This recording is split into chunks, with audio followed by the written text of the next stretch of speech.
Hey everybody, this is Julianna with Watchmen Action coming to you live with Miss Amania at Chompin' It Up. That's right. I'm here with the conservative poet and happy to be here with you, Juliana, on another Friday, a Yeah, beautiful Friday. So it is good to be here with you. oh, awesome. So we have a wonderful, amazing special guest. And the reason why I love Dr. Z so much, and we interviewed him once before, right before he actually moved to Orlando. But he really is, fighting for the kids, and making sure that we're not grooming them and we're not changing them and we're keeping them the way that father says that they should be. So he's a real advocate for the children, and I just absolutely love him. So I'd like to introduce to the stage Dr. Z. Dr. Z, how Hello, are Dr. you? Z. Hello, Juliana. Hi, Amania. How are you guys doing? We're fantastic. Fantastic. I love your word. Fantastic. Fantastic. As Juliana Ormond will say. I just love it. So, um, you know what? I'm going to need to get RC to stop the dinging over here. So, Dr. Z, you have a great history that you talk about how you were in the medical field and you started hearing eventually about this transgender stuff that was going on with children. But you had said to me once upon a time that you didn't even know what was going on, that it was kind of secret and it was happening in the hospitals. And all of a sudden, when you caught wind of it, you were all like, what the heck is going on?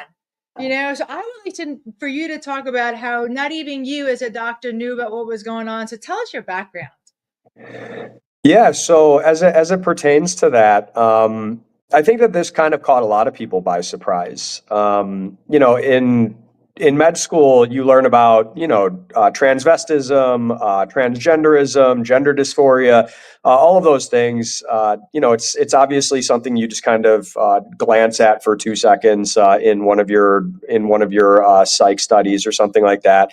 You memorize what you need to memorize for it and move on. It's generally considered quite rare. I think when I looked it up prior to becoming a physician, it was like 0.01%. Of people or something suffer from like a gender related issue or something like that. So it's just something really fringe and really rare. You maybe might see one of those individuals in your lifetime based on what you learn about it. So I never, when I actually learned about it, I had to go back in my notes to actually see that I'd ever actually even addressed it in my med school days. But it is there. So anyways, when I got into medicine, yeah, that wasn't really on my mind in any way, shape, or form. I started practice in 2020 in residency in Brooklyn, New York. So I walked into the COVID nightmare. So and we can discuss that as well. But my mind was on other things. But in more liberal cities, the LGBTQ thing was obviously pretty rampant. Several physicians in my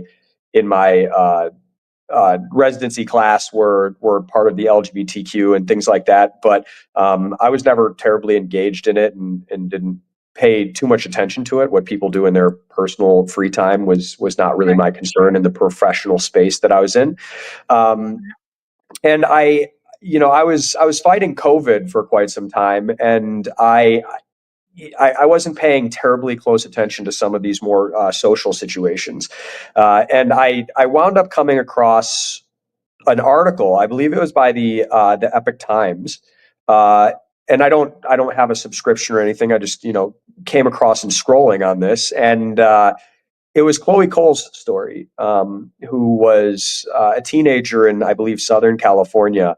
And the story was that she was diagnosed with gender dysphoria at 12 years old, and she was put on puberty blockers and then cross-sex hormones. And then by 15, they had performed a double mastectomy on this young girl.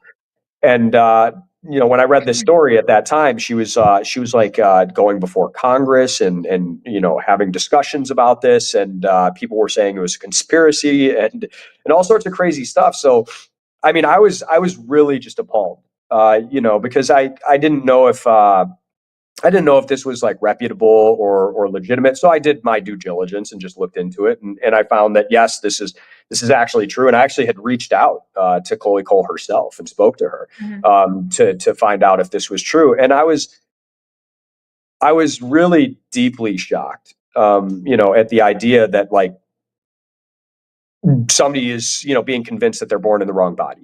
Somebody's being convinced at 12 years old to go on, puberty blockers and cross-sex hormones.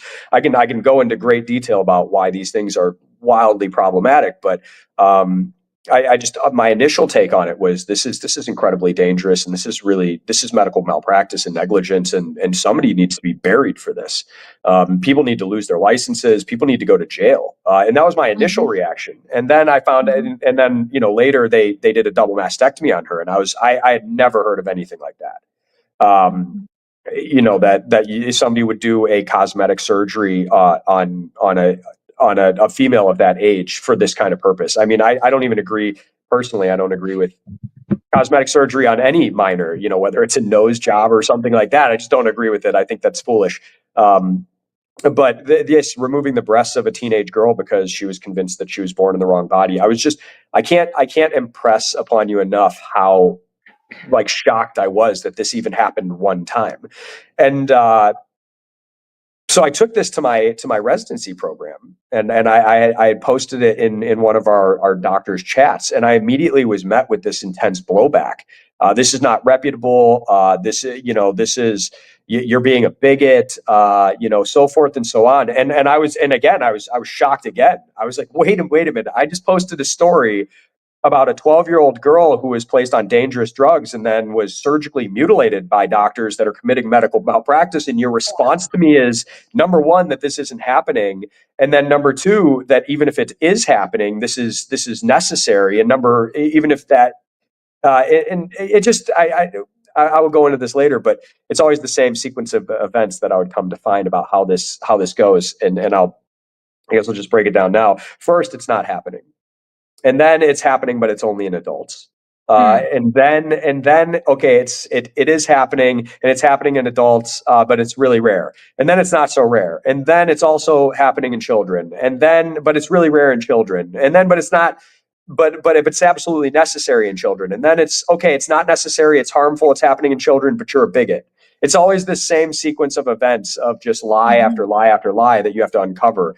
But I went through that with the doctors in my group. And then, come to find out that the doctors are using pronouns and, starting to use pronouns in their email signatures. And it was just, I was actually called into the office by my program director of pediatrics to discuss all of these things about how I'm a misogynistic bigot and transphobe and so forth and so on. And his direct words to me were that girl got what she asked for. And anyways, she's just an activist. Again, I want to impress upon you that this is the director of a pediatric medical program stating that a 15-year-old girl who was surgically mutilated got what she asked for. And also, who cares? She's just a transphobe. I mean, you can't make this stuff up. So, I mean, it was like one of the most, and I mean this literally, I've seen a lot of things in my life. I've had a very interesting experience in my 40 years on this planet, but I have never been so jarred in my entire life as I was in that moment. Like, I literally realized I was surrounded by a bunch of psychopaths and child butchers. I mean, and that's not being hyperbolic. Psychopaths and child butchers have taken over medicine. So and my I'll daughter, pause there. I've been talking for a while. I was going to say, so my daughter came home 11 years ago. She was 14 years old, and she brought a little friend in. Her friend was 14, and she said to me, I'm non-binary. And I was like, you're what? Because I didn't understand the word non-binary. She says non-binary. I'm like, what does that mean? She goes, I don't self-identify as a girl or boy. And I thought, they are like programming you guys. They're making this, they're normalizing it. Because once upon a time, there was like virtually no child that was self-identifying as trans. And now I think it's like 23% of the children are like talking about being trans or are, Yeah, it depends on what subset of group you look at and where they're at in the United States. Certain places are different. What age range you're looking at, but yes, in some groups of adolescents, up to a quarter of the population is now identifying as LGBTQ. And again, that's not across the board in the U.S., but in some different subsets in some different places, yes, it's profoundly high. And just, once again, this was like first and foremost, gender dysphoria, the way that it's talked about in the DSM, right? It has to be persistent for a period of greater than 6 months in time. It has to be that the patient is not their biological gender is not aligned with their psychological understanding of their biological makeup, and this has to cause them profound distress in their life.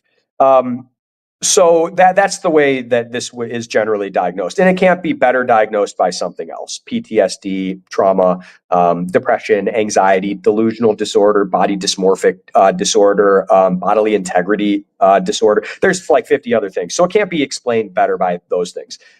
What I'll say is this: that's why it used to be so rare, because there's many other explanations for why something like this would happen. And again, it has to meet the criteria of significant stress and profound distress in the human experience, which obviously you can see a lot nowadays. It's become trendy and fashionable, and people are on the internet screaming about how they're trans and how wonderful it is. That's not distress. That's not a disorder that you're struggling with in your life. So the lines have been very, very blurred. Now, in the last couple years, in particular, I think up to 20,000. 42,000 children in 2021 were treated for gender dysphoria. So that's a profoundly high number, right? 40 some thousand children, and that's 2021. So now the numbers, I don't have them in particular, but that's way higher. About 5,000 children, adolescents have been placed on puberty blockers in the last couple years. Around 10,000 have received hormone therapies. At least 5,000 have received surgeries, and these are all children. And again, these are underappreciated numbers, and these are several years old. And as we know, this trend has just really exploded in the last couple of years. So it's not really it's not like a fringe thing anymore. This is happening. This is happening everywhere. So we've got the medical industry against the kids. We've got the educational industry against the kids. We even have the political industry against the kids. And I say political because they don't want to talk about the word grooming. Yes. Okay. Everything you talked about, Dr. Z, as far as I'm concerned, that's all child abuse. Would you not say? I would say. And I would also say, with social media being the way it is now in our society, the children are seeing these things online and they are gravitating to it, and they're looking up this and they're looking up that, and they're saying, oh, I think I might be this, or I think I might be that. And next thing you know, they're down this rabbit hole, and they're coming out, like this girl getting, puberty blockers, getting their parts cut off. So what do you think about social media and how we need to look at that when it comes to this crisis that we're seeing? 40,000 children in 1 year. I mean, that the numbers are crazy how it's increasing so much. Yep. Yeah, look, I think social media, I would have not said this, many, many years ago, but social media has become such a staggering problem in our society. I mean, most children nowadays are doing like 12 hours of screen time a day, something like that, which, is really high. And there's no parental controls on the internet anymore. And they sneak all of this stuff into everything. All of the, like the transgender stuff it's in all the cartoons, it's in all the TV shows, it's in all the movies. I mean, it is quite literally everywhere. I want to touch on what you said about the grooming and everything. It's a war on children, and that's not being hyperbolic in any way, shape, or form. This really is a war on children. The most danger, and we could start at the very beginning. I'm kind of I like to look at everything, and starting at the beginning is usually the best place. So let's start. The most dangerous place for a child to be in the United States of America is in the mother's womb. Okay, that's the most dangerous place that a child can be. We've had over 63 million abortions since 1975. We have over 1 million abortions per year in the United States, around 70 million abortions per year in the world. Right. And we're one of the leading places, right? So a million babies are aborted every single year. So that's the first thing. Then after a baby's born, they have to survive a 72 dose vaccine schedule, around 30 some vaccines by the time they're 3 years old. So they have to survive being injected with poisons and toxins, every couple of months, which has a profound impact. I won't go into the chronic illness crisis that we're in our youth, but that's a problem. Then you get into things like this, the transgender stuff. Harvard has coursework on how to diagnose transgender babies in the womb. That's what we've gotten to. They're trying to diagnose babies in the womb as transgender. Now, then we move on from there. And they have to, recently a 3-year-old child was thrown out of his daycare for being transphobic, right? Because he didn't use the right pronouns. We're talking about a 3-year-old, right? So they have to survive this assault and the childhood indoctrination in school. Then by the time they hit pubescence, if they're nervous about puberty or they're going through the social turmoil that we all know as puberty, then if they feel confused in any way, shape, or form, they're going to be told by a doctor that you are likely transgender and that you need to be placed on puberty blockers. Now, puberty blockers are the same drugs that they use to castrate sex offenders. It's Lupron, gonadotropin, hormone agonists, right? Now, during the time of development of a child going through puberty, it's not just the physical body, it's not just breast development or body hair or menstrual cycle or something like that. It's also neurocognition. It's all emotional ability. It's also maturity. It's also bone structure, muscle mass. There's so many things that are going on that you have to take into account. Now, when you block these things at a natural time when the body is supposed to be going through those things, we have no idea. Number one, it's just foolish, right? Number one, it's a bad idea no matter what. But we have no idea what the impacts are down the line. Like you completely disrupted your neurocognition, and you completely disrupted the limbic system, and you completely disrupted your neurology, and then your physiology, your muscles, your bones, your growth patterns. You disrupt so much, and there's no telling what that's actually going to cause in the future. But we do know that it causes musculoskeletal damage, and we do know that it can cause neurological damage, and we do know that it can cause psychosis and aggression and all sorts of other problems. And these are known issues, and not to mention the things that we don't know. So you take a child and you do that to them based on the fact that they're quote unquote born in the wrong body, which is nonsense, obviously. And then after that, you take them and you put them on the replacement hormones of the opposite gender.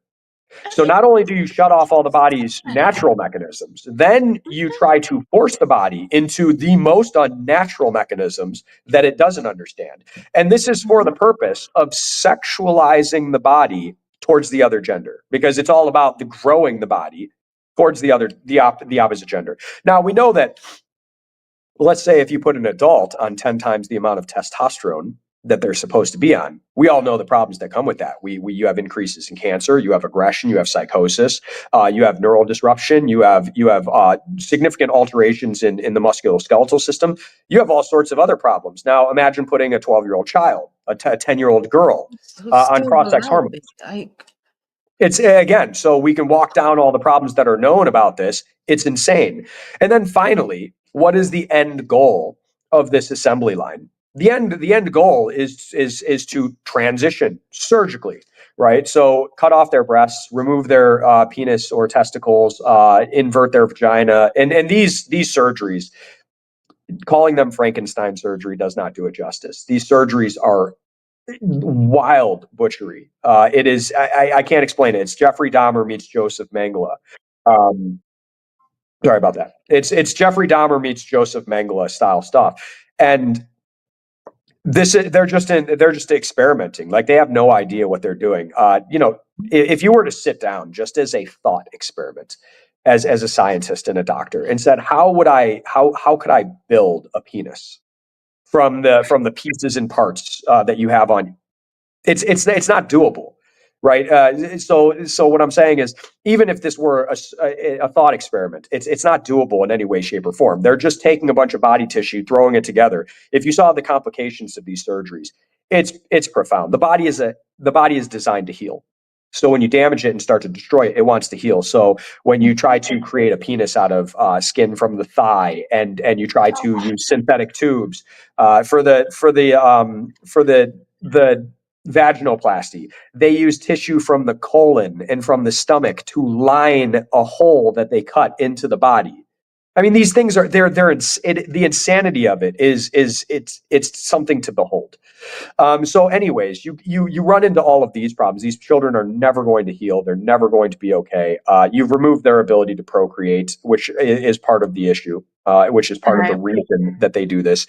You remove their ability to essentially have a relationship in the future in any meaningful type of way. And then after you get through all of this, then, if that child makes it to the age of 18, bravo. So I'd say that's my breakdown on the war on children and what's happening now.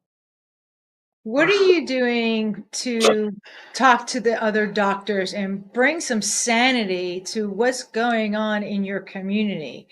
Because, you're not the only one. Unfortunately, though, you guys seem to be the minority. Is that correct?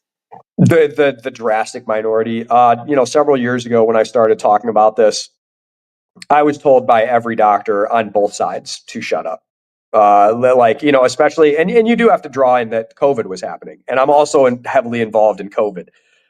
So COVID was happening. So, I mean, it was hard enough not to get silenced, slandered, not to get sued, have your license restricted. It was hard enough just with COVID. So when I was also bringing these things up, people were just like, dude, shut up. Like, we have bigger problems right now. I didn't really understand that. We don't have bigger problems. COVID is mass genocide, and that's a different topic. But the mutilation of children, we're talking about a profound evil that I can't explain. People were duped by COVID. You could convince people that vaccine was good. You could convince people that this is going to help, and with the fear that was spread forward. I have some mercy and some empathy. And I can at least understand that. I cannot understand trying to mutilate children. You go into an operating theater and carve up a kid. Yeah. That doesn't make any sense. So yes, but anyways, we the drastic minority. Now it's gotten a lot better in the last several years. People are starting to turn around, but there needs to be total accountability here. And that's, one thing. I wrote a new bill in the state of Minnesota that was recently introduced, HF 3151, which is also known as the Zhivets Act, is going to retrospectively hold physicians, nurses, any healthcare professional accountable for being involved in this type of care, because you don't need an education to know not to do this. You don't need you don't need to be a doctor. You don't need to be, so it can't be held just to the physicians. Everybody knew what they were doing was wrong. Everybody knew what they were doing was profoundly evil. And you don't need, once again, you don't need to be taught these kinds of things. So in order to do that, I used retroactive laws. I use laws that are already on the books: criminal negligence, misconduct, coercion, battery, a couple other laws that are already on the books that will hold all of these individuals to account for that. And then prospectively wrote new laws specific to gender affirming care, where it makes it completely illegal across the board. It doesn't matter if you're even affirming somebody's gender. Illegal. No, you're not affirming somebody's delusion. You are just going to make them worse, and especially if it's a child. In healthcare, we've totally lost sight of integrity and ethics. You do not lie to patients. You don't tell a schizophrenic patient that they really are a dragon. You don't tell an anorexic patient that they really are overweight and that they need to diet. You don't tell patients you have to have uncomfortable conversations, and that's part of the problem that we've seen now. It's Yeah. just like parents want to be friends with their children, and therefore they're no longer parents. Doctors want to be best buddies with their patients instead of actually treating them for their healthcare conditions. So it will prospectively make these things illegal, and not just civilly liable, but these are criminal charges. So up to a $500,000 fine in some cases, and per violation, and up to 10 years in prison for prospective laws per violation, up to 20 years in prison for some of the laws that are retrospective. And I honestly think that that's being merciful. I think that if you mutilate a child under the guise of trying to help them, especially given your position of power, authority, and responsibility, I think that the punishment should be even worse. Heavy is the head that wears the crown. With greater responsibility, comes greater punishments if you subvert those responsibilities. So I think that life in prison is actually what should be sought. But I think the mercy is giving them 10 years per violation. Let me ask you, Dr. Z, is this legislation that you're working on, the Dr. Z Act? Yeah. Is that just is it Minnesota, or is that going to be across the United States? Well, I'm going to try and pull this across the entire United States. It's already gaining a lot of support, as you can see now that this is blown wide open.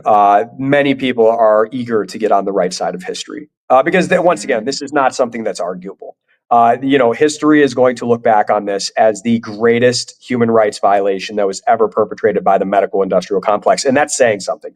Yeah. We have the Nazi experiments, we have Tuskegee, we have the Stanley experiments, we have the Stanford prison experiment. We have a lot of bad things in medical history. This will go down as the absolute worst atrocity to ever happen. And I mean that, higher than Nazi eugenics. This is going to be the worst thing that's ever been seen.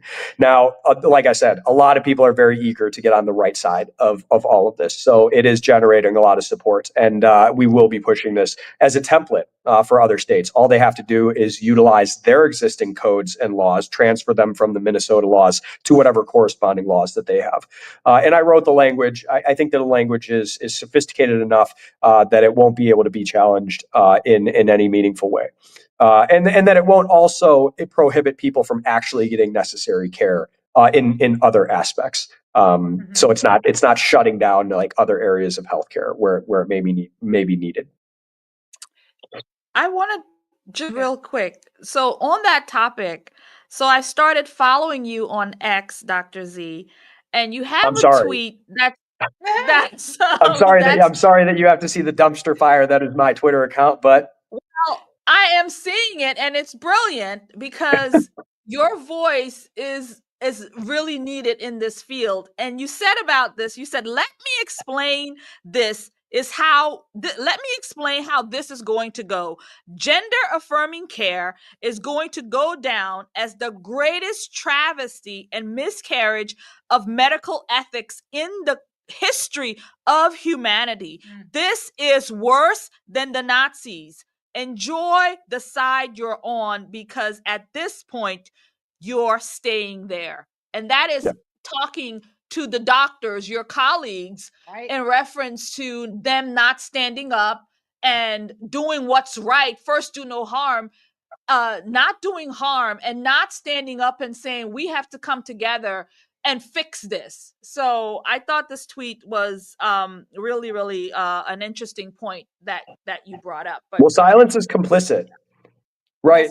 Look, this is important. There is the fact that so many doctors, we have 1.1 million physicians in the United States workforce, 1.1 million physicians. Only one doctor in the United States of America filed lawsuits against this to try and stop it. 1 out of 1.1 million. Now, why is that? I'm not tooting my horn or something. Why didn't all the doctors do something to stop this? It didn't even have to be a lawsuit. It could be talking to your staff. It could be speaking out on social media. You will notice that go back just 2 years ago, silence, radio silence. So, and doctors have had enough time, more than enough time to wake up to what's happening. This is on every major platform. It's in the news. It's in Congress. They're passing laws. 26 states have now banned it. There is no reason for the silence. So that's what I said. At this point, enjoy the side you're on. You're not changing. And the beautiful thing about this is I've been in this space for several years. I have been paying very close attention to who has not been speaking and who has been speaking, who has been willing to help and who has not been willing to help. And the majority of the doctors are on the wrong side of this and have been on the wrong side of this. And I'm not saying that they agree with it or that they thought it was a good idea, but they stood silent as physicians. And it's completely unacceptable. After COVID and transgender care, the vast majority of physicians in the United States of America deserve to lose their licenses, and many of them deserve to be put in prison. And I know what that sounds like. How do you de-license 1 million physicians and put a large proportion of them in a cell? You build more jails. That's the start. You start by building more jails. You start by hiring more attorneys. You start by actually doing it. This isn't something that can be swept under the rug. It simply can't. And that's why I believe the bill that I wrote is the first one to use existing laws so that we can go back and penalize people who did this. We're not just drawing a line and saying, oh, now it's illegal. The foolishness of those laws, and I'm not trying to point a finger at anybody who's trying to do good. I'm saying that it's foolish to just go prospectively on this, because what do you mean now it's illegal to mutilate children? What do you mean now it's illegal to convince children that they're born in the wrong body so that you can put them on dangerous drugs to make money? Now it's illegal? No. That was illegal before we wrote any new legislature. That was illegal prior to this. And any doctor that did that doesn't deserve to just, get, now you can't do that anymore. No, you belong in a cell. Mm-hmm. Why do you think the population, a lot of us, obviously, at least half, allowed the COVID thing and bought into it, and then allowed the transgender thing with the children and bought into it, and the whole industry, the whole medical industry buying into it, a lot of the educational industry buying into it, the politicians are buying into it? Like, why? Because it sounds so crazy to me. Like, this is like what happened to our culture that we're trying to normalize this type of, why? That's such we could talk about that probably for hours on end. Like how did we arrive at this place? And I think but this has been happening for a very long time. The medical system in the United States, this Rockefeller medicine, the industrial pharmaceutical complex, it's not a conspiracy. Look, these people generate revenue off of disease creation and illness perpetuation for profit, and that's how it's always been. That's what this has been from its inception. So it's not shocking that it's gotten to this place, but it is shocking that people weren't willing to stand up and try and fight against it. Now, doctors, the medical profession at large, number one, they're indoctrinated in school. There's no better way to say it. They really are. Number two, medicine attracts more now than ever the wrong personalities. I'll say that. Not just dark personalities, but just the wrong personalities. Doctors are made out to be gods. They walk on water. They make a large amount of money. They are idolized in our culture, and they're never wrong, and so forth and so on. So you take people that want a bunch of money, they want to be idolized, and they want to be in positions of authority. It's no different than the government. It attracts the worst kinds of people. The best leaders are people that don't want to lead. That's just the bottom line. That's how we see things. Or how we see things play out. The best leaders, that are positioned best, internally to be leaders, often don't want to lead. The people who, I think there's an old quote. The people who seek power and obtain power are more often than not the worst people to wield it. So. Like I said, we could go into the philosophical debates on how we got here, but a lot of what's going on with the COVID vaccine and transgender medicine, people have lost all their roots in faith. People have lost all their roots in God. At the end of the day, I will draw everything back to this one singular point. People lost God. and that is the fundamental nucleus of where we're at. But we could talk about the attack on children. We can talk about the attack on the nuclear family. We could talk about the government corruption and tyranny. We finally are sitting in a position where a global world order actually has the technological and military infrastructure and global coordination to actually pull off what they've wanted to do. Every single empire since the beginning of time has wanted to do what? Expand their power and take over the world. That's it's as simple as it is. Now we finally do have coordination across. I mean, look what happened with COVID. All Western nations, Ireland, the UK, Australia, New Zealand, the United States, Canada. It's all Western nations, right? In lockstep during COVID, carried out the same tyrannical patterns. This was totalitarian control, seeing what they could do, and they got pretty far.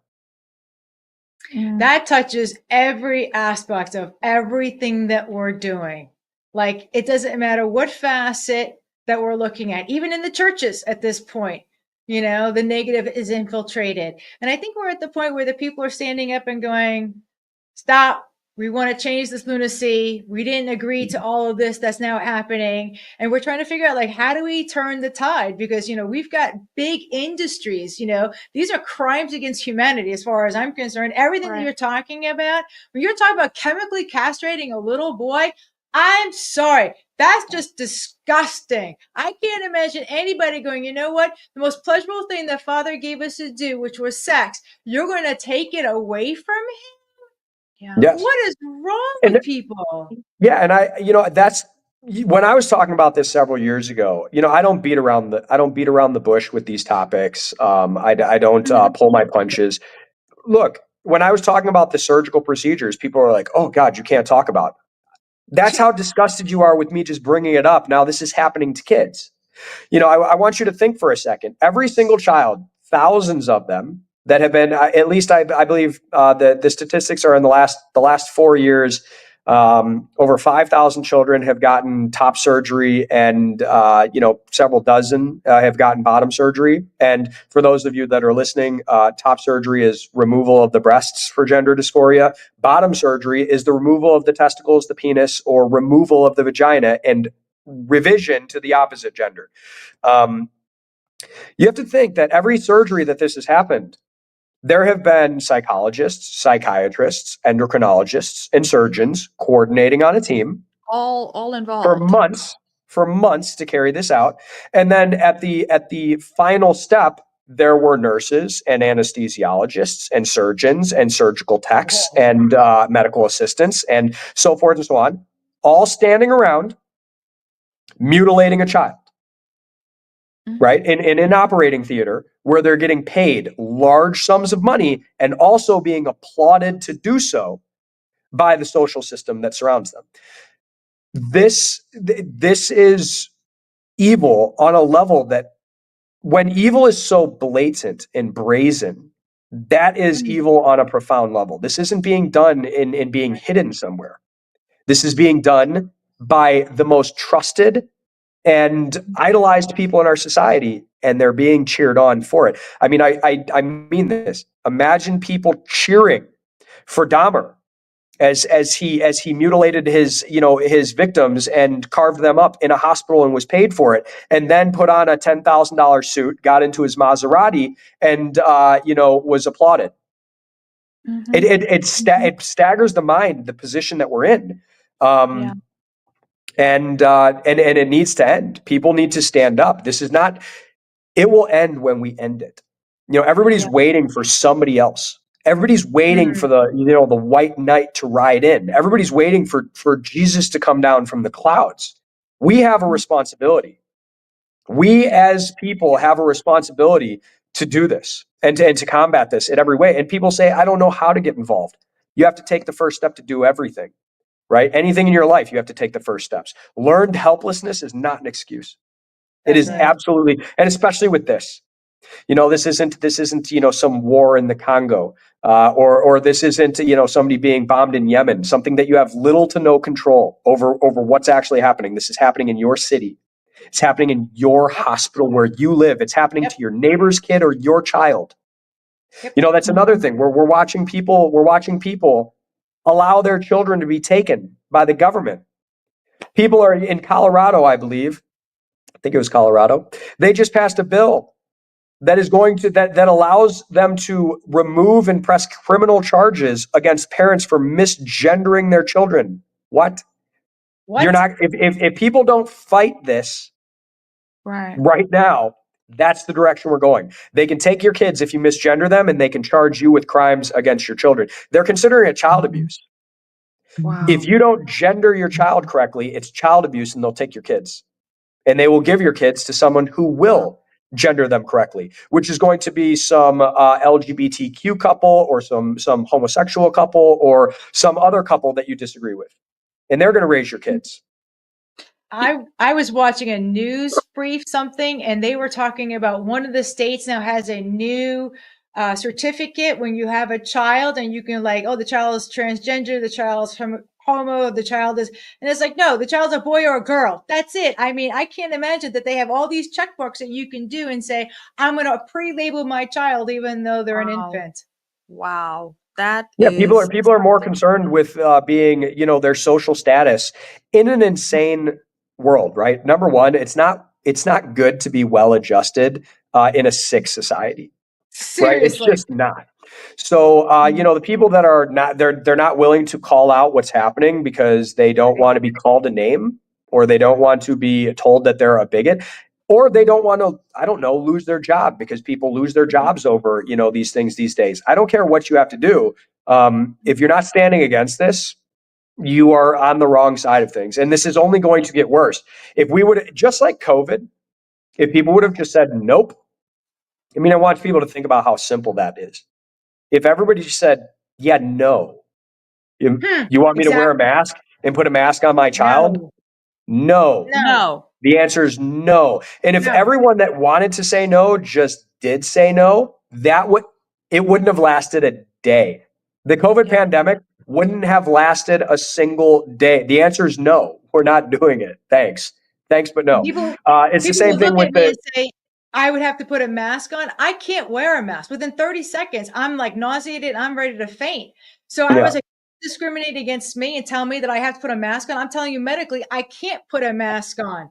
So they just discriminated against me. They were all like, no, you have to do that. Like, no, I do not. Yeah, absolutely.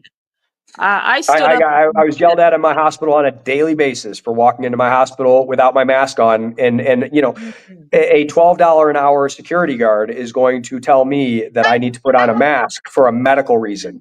Like, no, that's not the way this is going to work. Yeah. Well, when we saw what happened in COVID, when people did stand up, their livelihoods taken away, they were attacked, especially those doctors who were standing up and saying something. They were criminalized. I mean, it was brutal. And I had the medical boards at my door. I was called by the police. I had my livelihood taken from me. I was slandered on every single platform known to man. I was banned off of everything on the internet. I was isolated and secluded. Every doctor was. They put doctors in psych wards. They institutionalized doctors against their will for calling out COVID. Some doctors are dead for talking out against COVID. People actually aren't aware of how bad it was. But for me, because I am one of those doctors, I feel like I can speak from a position of telling other people, you need to stand up. I went through all of those things. I don't see any, for me, from my perspective, there's no excuses. The reason why my husband and I created the Watchmen Action platform and the workbook is specifically so we, the people, can stand up and say no, and say, this is the direction of what we want our culture to go, what we want our society to look like, because we need to say, this is ridiculous. What they're trying to bring in and push on us is psychotic. I mean, no normal person can say that this is what we want to have happen with our America. And I remember, see, I'm 54. I remember 1971 when they took us off the gold standard, right? I could see how the degradation of our country was. They took away our, made in America, happy to be made in the USA. They took away all of our patriotism. And now we're talking about 54 years later, they want us to be able to mutilate children and think that it's okay. And we've got transgenders all in drag in the front of the Catholic Church or in front of the Baptist Church, doing the service and everything. And I'm thinking, wait a second, what happened to the church? Where's the church? How could they allow this kind of stuff to happen? Yeah. I mean, the Bible is our basis of our reality. That is our truth. And everything that they're spewing now is so anti-father. So when you say, you know what happened? They took God out of the center of it. Dr. Z, you are so right. Yeah. Yep. I want to just throw in that this morning I was at the Fiona Jackson Pregnancy Center fundraising breakfast.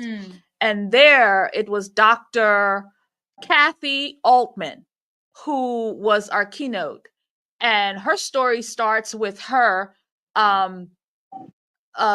she had an abortion herself. And she was the doctor literally doing the killing of the babies.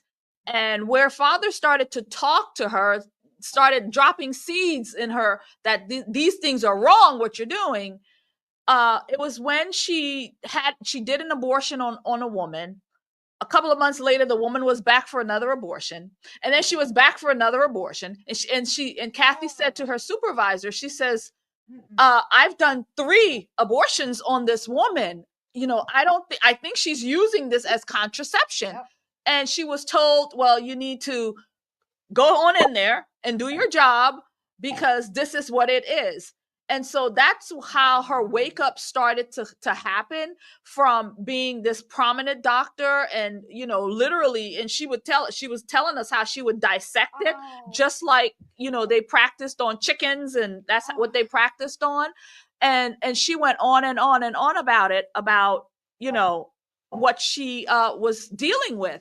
And so I bring it up because the doctors, like, now she's doing different work. Now she's helping. Now she's talking about it. And she's actually done legislation work. She's gone to Congress. She's testified there. So she's doing the work of repairing the damage that she has done in her story. I mean, she's powerful in her story. But man, this is what doctors, this is what doctors are doing. Like, she realized, she said, I've killed more than, what happened in Nazi Germany. Like, I've done this. Like, I'm a killer. Like, I'm doing this. It came full circle for her. And so these doctors, with the help of the Holy Spirit, I'm praying that they will too start to wake up. And she found herself in church too, because that's something she was lacking as well.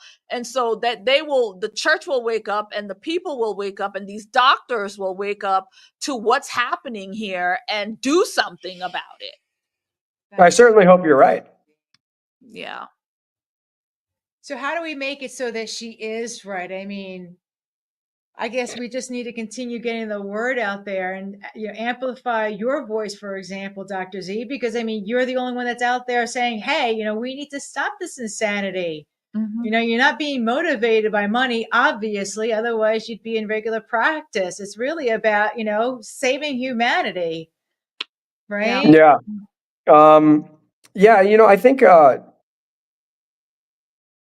people need to be more willing to have difficult conversations, because I think that is one of the fundamental problems where we're at. And I was raised in a generation where you don't talk about politics at the dinner table, and you don't ask somebody else about their faith, and you don't. So basically, our society was watered down in such a way that you're not allowed to have any of the important conversations. You have to stick to meaningless, useless, superfluous information with people, which for me is I can't stand small talk. So I generally just don't bother having those conversations if that's the direction of the conversation. But people need to be more willing to have the important conversations about what's going on. Two or three of the most important conversations in our world today, or at least in the United States today, is COVID, transgender, and abortion. Those are three. I mean, those are three of the, and that's not just me saying it. Those are three of the most important things that were on the ballot, right, for the last presidential election. So these are three of the most important things that are going on, and people don't want to talk about any of them. People do not want to have discussions about this, and when we don't have discussions about any of these things, that only benefits the other side. That only benefits the side of evil. That does not benefit us in any way, shape, or form. You have to push through and have these conversations, start talking to your friends and your neighbors and your loved ones, and trying to get people to see what's actually happening. Because we really are moving into, we're moving in the wrong direction. And we're moving in the wrong direction like a freight train. This isn't like we're nudging in the wrong way. Like we are moving like a freight train down the wrong tracks. And we have to halt this. We have to stop these things from happening right now. And we're living in a delusional society. You know, the lunatics are in charge of the asylum at this point in time. We have a bunch of people that don't know we have a bunch of people in Congress that are claiming not to know like which restroom to use, and a bunch of people to not claim to know that they don't know that men can't get pregnant. And so, I mean, it's just it's not even in the slightest way believable at this point. It's just, we have a bunch of people that are either just that manipulative, that intellectually dishonest, or that insane. Right. And it doesn't matter which one it is. They can't be in the positions they're in. Yeah, exactly. They should not be in the positions that they are in. And well, I mean, think about that. One of the Congress, sorry to interrupt, but like I can't remember the name of the congressperson. I'm not sure, but they're trying to censure people for using the correct pronouns. Some McBride, I want to say, somebody McBride, some guy who's pretending to be a woman, like that immediately disqualifies you for being in a position of authority. Okay. If you can't accept biological reality, there's no way that you belong in a position of authority. If you're one of those people that has to, put pronouns in your bio, or you need to you need to broadcast your sexual proclivities for social credit, then you don't belong in a position of authority or power. Right? You cannot be trusted. It's that simple. Yeah. So do you have any political aspirations in your future? I've had people ask me,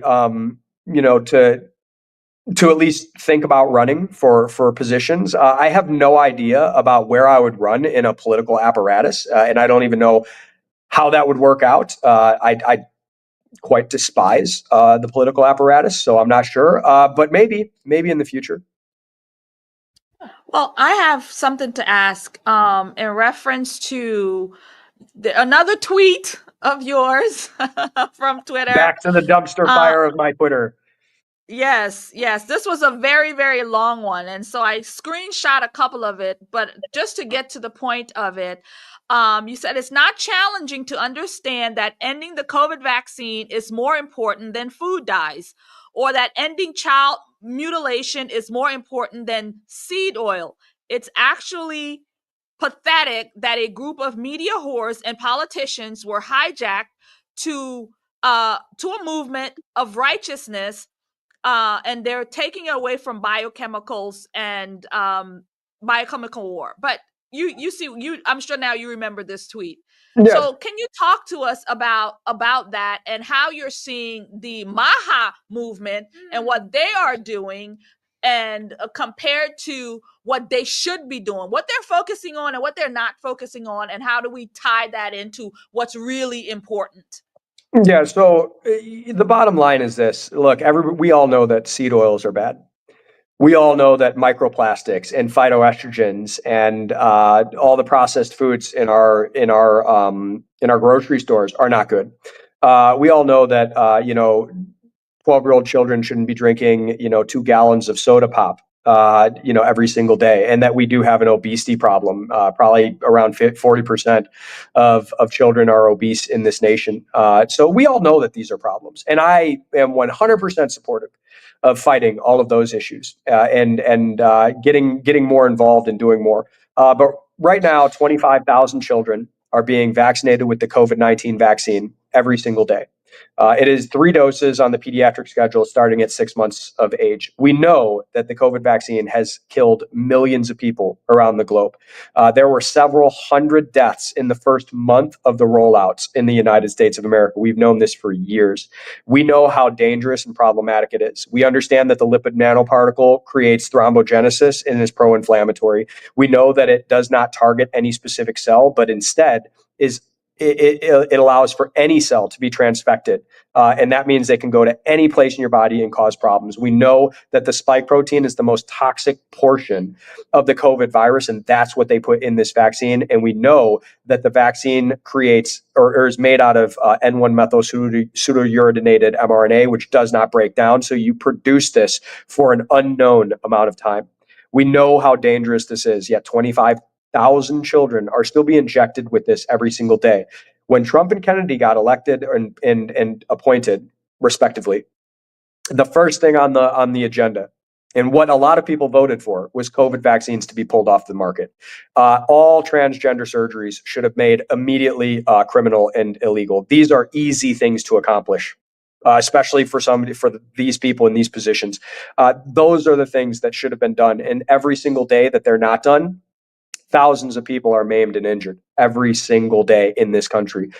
So the Maha movement, got in, and a bunch of social media influencers that are really excited to see the limelight and really happy to have their picture taken because that they know that sugars are not good to eat all day, are now whoring themselves out to the media, and they're hijacking a movement of righteousness that is trying to actually do immense good. And that is the pattern of movement that we've seen in Maha. That they've completely hijacked the movement and they've moved it into SNAP benefits for welfare instead of a global genocide happening with COVID. They've moved it into processed food choices and instead of the mutilation of children. The situation is unacceptable. Trump and Kennedy should have already been heavily involved in these things. And I know that they have a lot on their plates, and I know that there's a lot happening right now, but these are 2 things that are of paramount importance that should have been done. They should have been done. That's exactly. I'm very disappointed that the hot topics that you were just saying are not being addressed the way that they should be addressed.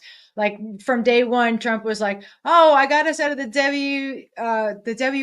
Yeah, got you out of and then he was like, "But then I gave the money to Gavi," and I'm like, "So you gave it to Bill Gates directly instead of giving it to the WHO, which basically is Bill Gates anyway, because he funds most of that." It's like I want to go. What are you guys really doing? Like, are you getting us all excited because we're taking fluoride out of the water and we're having some small wins, but we're still not addressing the transhumanism issue? We're not addressing the COVID issue. Like, we're not addressing what's really happening. The opposition will always say trust the process and 5D chess, and then if it's really crazy, it's 10D chess, and if it's really really crazy, it's 15D chess, or something insane like this. No, the people crave honesty, integrity, and truth. That is what people want to hear right now. People are sick and tired of hearing the same old tired tropes that we've been hearing for years. All that seems to be changing right now is it seems like, and we could go into the politics of all this, but no one's been arrested. Right. Doge is showing like trillions of dollars worth of fraud. I don't see any arrests. I'm not concerned with I don't care about how many trillions of dollars of fraud there. I am concerned with the people who committed the fraud being thrown in jail. The people that opened our borders for 4 years being tried for treason. The people who locked individuals down and mandated that their loved ones die alone in hospitals be tried and charged. Right. I'm not concerned with with the witch hunts and hearing about a bunch of non-starters. I want to see results, just like the rest of the American people, and that's what we voted for. And again, we're not seeing those results. And I think that once again, I think that there is room for patience, but I do believe that for most of us, our patience is running extremely thin. Thin, very, very, very thin. Can you speak to I heard something about they want to do an mRNA cancer vaccine. Do you know Yeah, about that? I think that the mRNA platform is going to go everywhere. I know that Pfizer already, bought into the cancer space. Shocking, right? One thing I'll say is never think that any of these people are stupid. They already knew all of the outcomes. They already knew, like as I said, the lipid nanoparticle was known to be toxic. The spike protein was known to be toxic. The mRNA was known not to degrade. They knew all these things before they injected you. They knew what most of these things were going to cause and what they were going to do. So it's not shocking that they're in front of this on the cancer front and they're already looking into treatment methodologies. The mRNA platform is what they want to shift to, I think, across the board. For vaccines, for infectious disease treatment, for the treatment of autoimmune, for all of these things, because it would allow them to quote unquote individualize the treatment to you based on your genetic profile. I think this is deeply foolish. I think that this is deeply arrogant and will only cause more problems. But for their financial incentives, I would imagine it's It'll quite be good. beneficial. Quite beneficial. So I think that yes, that's the direction that they're going to try and move. I think that they're going to have a very difficult time getting any traction with that, given uh, the loss of trust that individuals have in the healthcare system. I mean, I personally think that the entire allopathic model of medicine needs to be burned down to the ground. So that's my position. That position used to be very, very controversial several years ago, but it has grown to be less and less controversial. But no matter where you look in our medical apparatus, you're going to see fraud. You look at vaccines, all they do is cause illness, and they're based on completely fraudulent data and fraudulent research. If you look at statins, same thing. Anti-psych meds like SSRIs, same thing. So it's we have 95 million patients on statins. We have 47 million patients on SSRIs. We have 30 million on benzos. We have 4 million on mood stabilizers. Out of 330 million people in the United States, 350 million, depending on where you look at census data. So look, those drugs are all fraudulent. Those are all known to cause immense harm. And I can walk through all the biochemical, immunological, pharmacological processes on all of these things.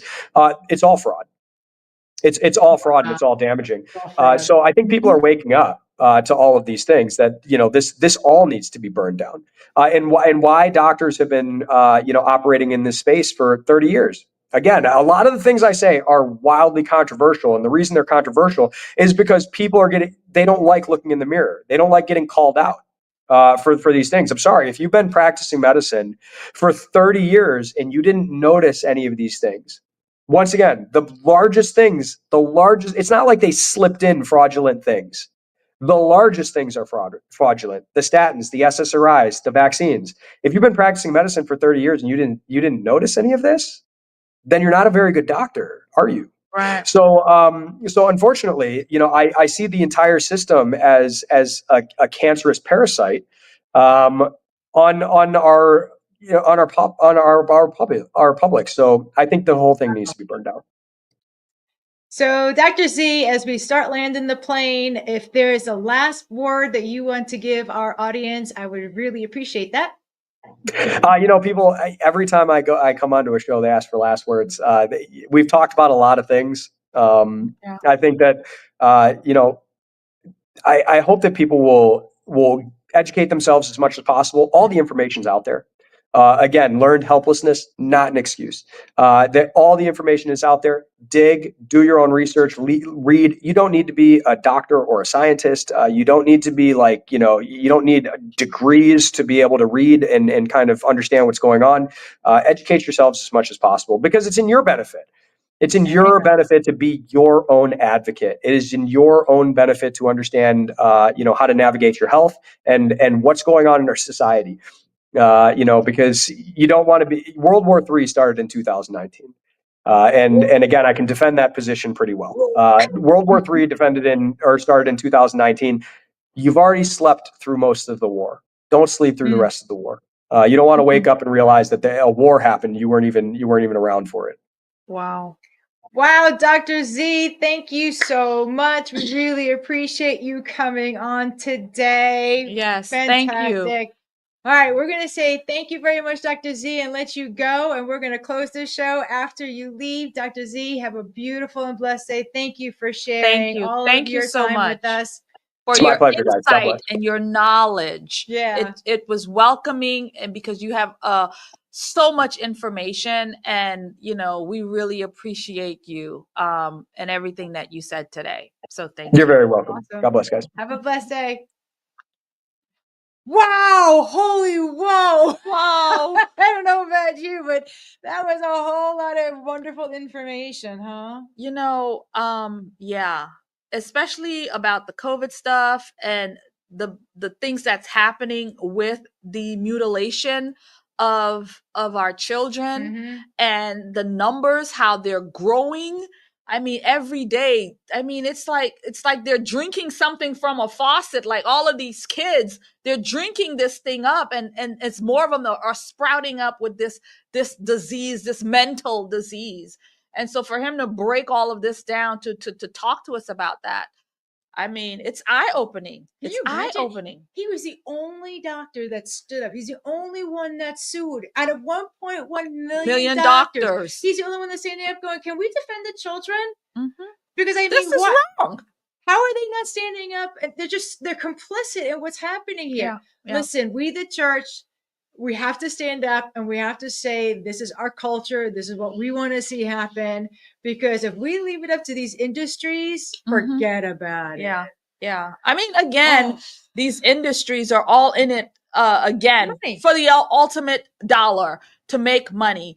They will produce, the big pharma will produce these chemicals, stick it in your body, kill you. It don't matter as long as they make money. They will put you on puberty blockers. Children 12 years old, 10 years old, they'll put you on puberty blockers. When your body is just developing, just trying to make its way, they will stick you on these puberty blockers, where your body is literally fighting with itself. The natural in you is fighting with the chemicals that they're putting in you. And it's crazy. Why? And so they can keep you on these drugs forever. And then you cut off your parts and keep you on drugs forever. And that's it. Dr. Z talks about like the elderly are starting to die off, so they needed a new industry to be able to, new segment of people. So now they're targeting the children because once they're starting the puberty blockers and whatnot, that's a lifelong thing. It's lifelong. They're customers forever. So yeah, and when you think about it, when you think about the things that the natural diseases, the natural things, the stuff that comes from the food and everything else, on top of the puberty blockers and all of these things that they're doing to their bodies. Like, it's madness. We're literally in a health crisis at every single angle. Why put more on top of it unnecessarily? Because they've put in your brain that, hey, you might be a boy or a girl, and they feed off of that because children are confused at that age, and they put all this stuff into you. Oh, I must be a boy. Now I got to go get puberty blockers. I got to cut off my breasts. I got to do this. And it's a money grab at every angle. If this was happening back in the early 80s when I was young, let's say 10, 11, 12 years old, forget about it. I don't know what would have happened to me. I was a total tomboy. Like, I hung out with all the boys on the block. We played football, manhunt, wiffle ball, all that fun stuff. Like, I hung out with the boys. They would have targeted me. Yeah. They would have. How many of these children are being targeted? It's like, no. That's what I keep saying. My hashtag is women stand up. Women have to stand up. They have come after the family. Now they're really after the children. It's very clear. It's clear. It's clear. RC and I have been writing about the transgender initiative, the one world government, the one world religion. We've been talking about these things for the last 2 years and going, church, the body of Christ, do not see the enemy and what he's doing and how he's sneaking in. Okay. They're sexualizing our children.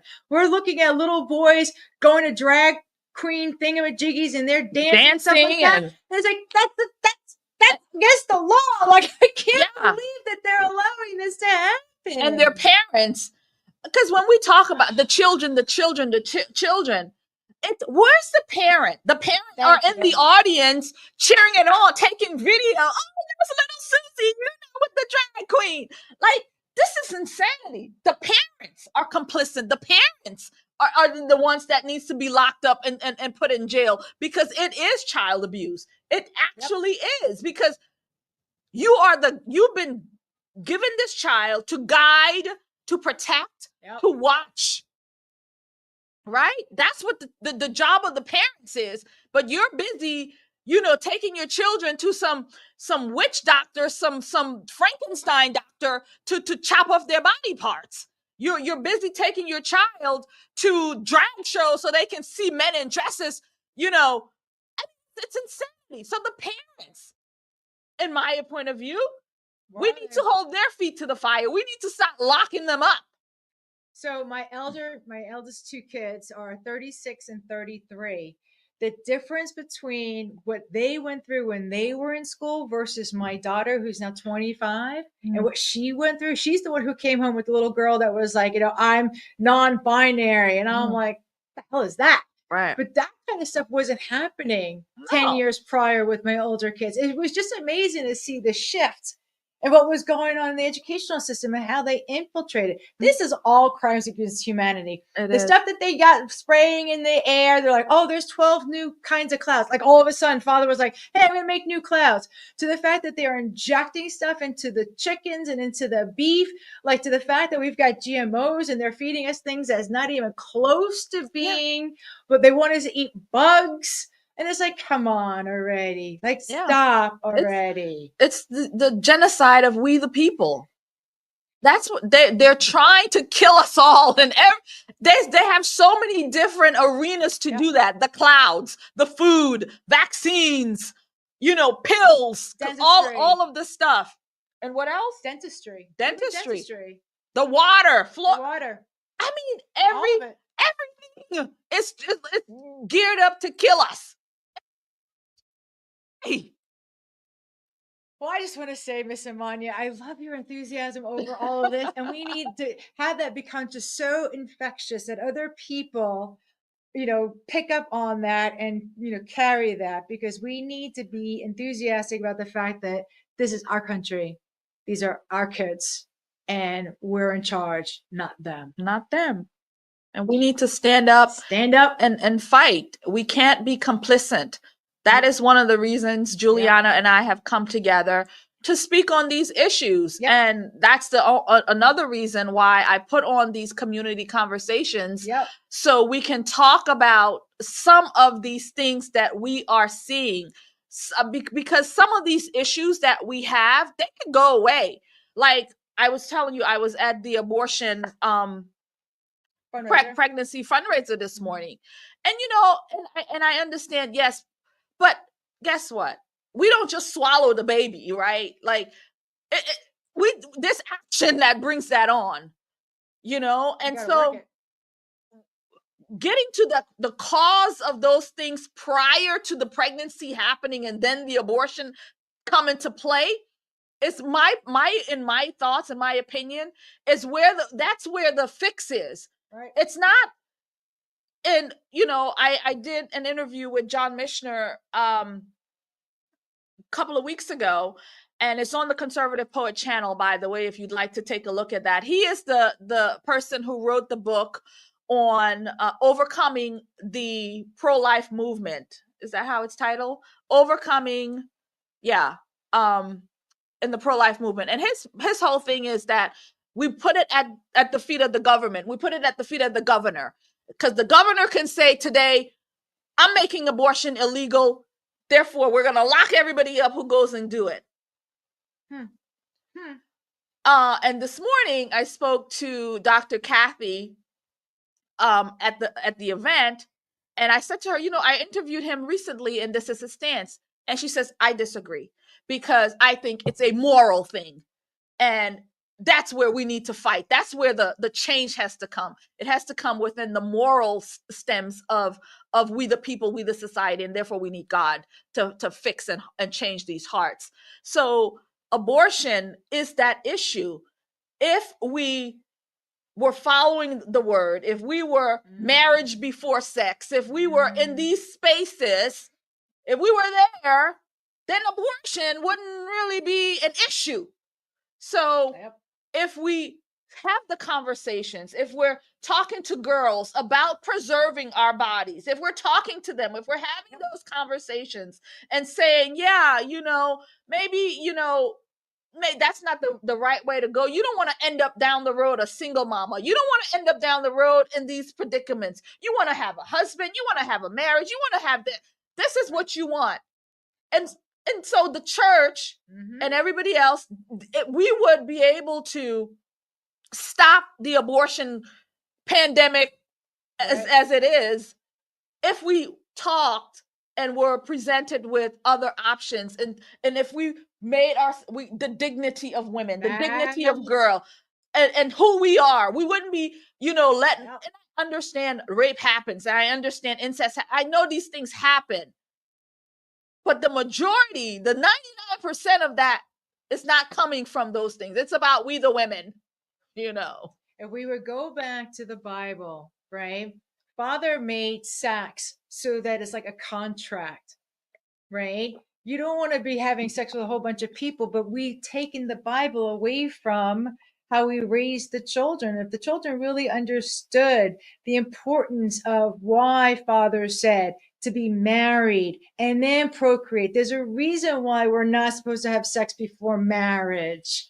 It's more than just about not getting pregnant out of wedlock. It really is about having that abstinence and being with that one person and having that covenant between, a man and a woman coming together for the first time as husband and wife and having children under that beautiful covenant and protecting the children. So father's protecting the husband's protecting the wife, and the wife, all of that protects the children. But we lost that. We no longer have that. But if we would go back to the simple basics of the Bible, abortion would not be it wouldn't be an issue. Yeah, it wouldn't be an issue at all. I wanted to jump out of my skin and say that. Listen, when I'm called a racist because I said that there are more Black babies that are aborted in New York City than are born, we have a problem. They're talking about how we're not producing enough people to be able to sustain the culture and whatnot. Of course, because you've been killing us off. So it's not just the, millions of babies that were aborted. It's all the children they would have had and all the children that those children would have had. It's right. The line. We are literally killing the seed, the line, the generation of, us. Of us. And so I actually said this morning to somebody, 13% of the population, that is who we as Black people are as a whole in this world, in this country, 13% of the population. Why is that? We have been stagnant here for decades. We are not growing. Why? It's because we are killing our own. We're killing our babies. We're killing the next generation of the line of our families. Black on Black crime. And then that's what it is. I mean, we going into the gun violence is a whole nother thing. But this particular part of it, that's what it is. It's a genocide. And Dr. Z said it. The worst place for a baby to be is in the womb of the mama. That is the most dangerous place for a baby to be. Isn't that crazy? That's crazy. That's just crazy. Absolute madness. But this is the world that we're in. And again, we can create beautiful babies. We can create a beautiful family. And so I started on this rant from talking about the Liberty Hall's conversations. And so we had a great conversation with wives over the weekend with this lovely wife was one of the panelists. And I thank you again, Julianna, for taking that and doing that with me. So, and we had some beautiful ladies on the panels talking about wife and talking about, the experiences, and the women, the single ones in the room was really, they got a lot out of it.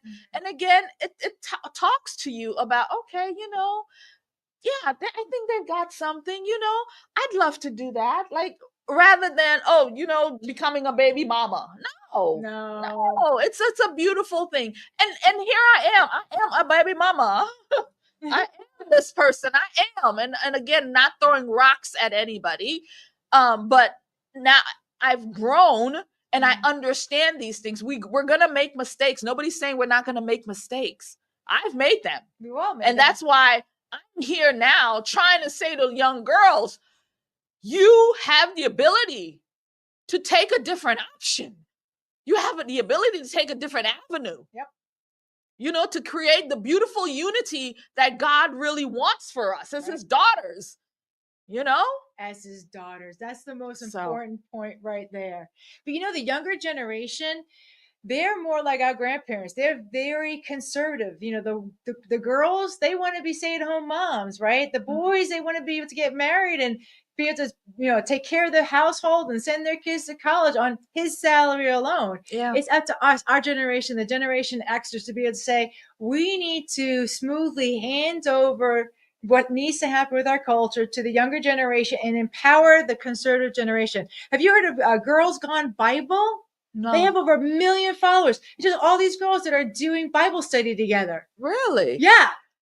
So we need to really target and speak to the younger generation. That's the reason why RC and I were over at Victory Christian Academy last week, talking to them about parallel economies and about gold back and being able to have alternative currencies, not just the fiat currency, but what does it mean to have gold? It's important for us, the Generation Xers, to sit down with the younger generation and say, this is yours now. Yeah. What do you want to make of it so that we can help empower you to have the culture that it is that you want to be able to have? Yeah. That's our job. Yeah. So and it's great. And again, it's educating our people. Yep. So that brings me to our next Liberty Halls, which is going to be in June. And we are pulling in Gen Zers to have a conversation. Good. And I'm really, really excited for it. Uh-huh. And still in the planning, we just got over one. But this is going to be the next one. I was looking at the calendar this morning. I'm like, oh my God, we're going to have that call. And we're going to talk to Gen Zers, young people, about what they're seeing, what's happening in their world. And the following that, the one that's going to be after that one, we're going to talk financial literacy. Ooh. We're going to talk money. We're going to talk go back. We're going to talk about these things to get ourselves free from the matrix, if you will. And like this week, we had the highest in the stock market, right? This week, money happened this week, right? Gold went up tremendously.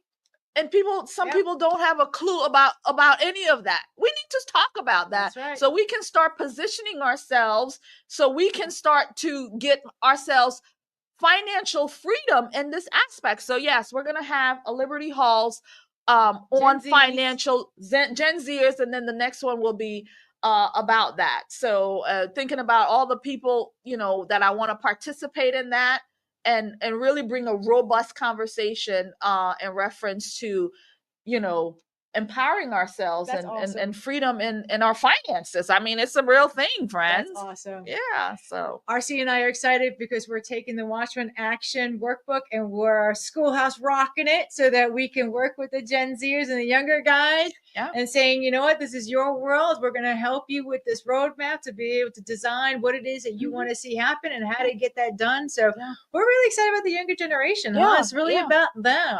Yeah. So and they have a great opportunity. Young people right now, they're living in an era where, they can become millionaires like that. They're living in an era, they can do their businesses like that, where before, it was a struggle trying to piece these things together.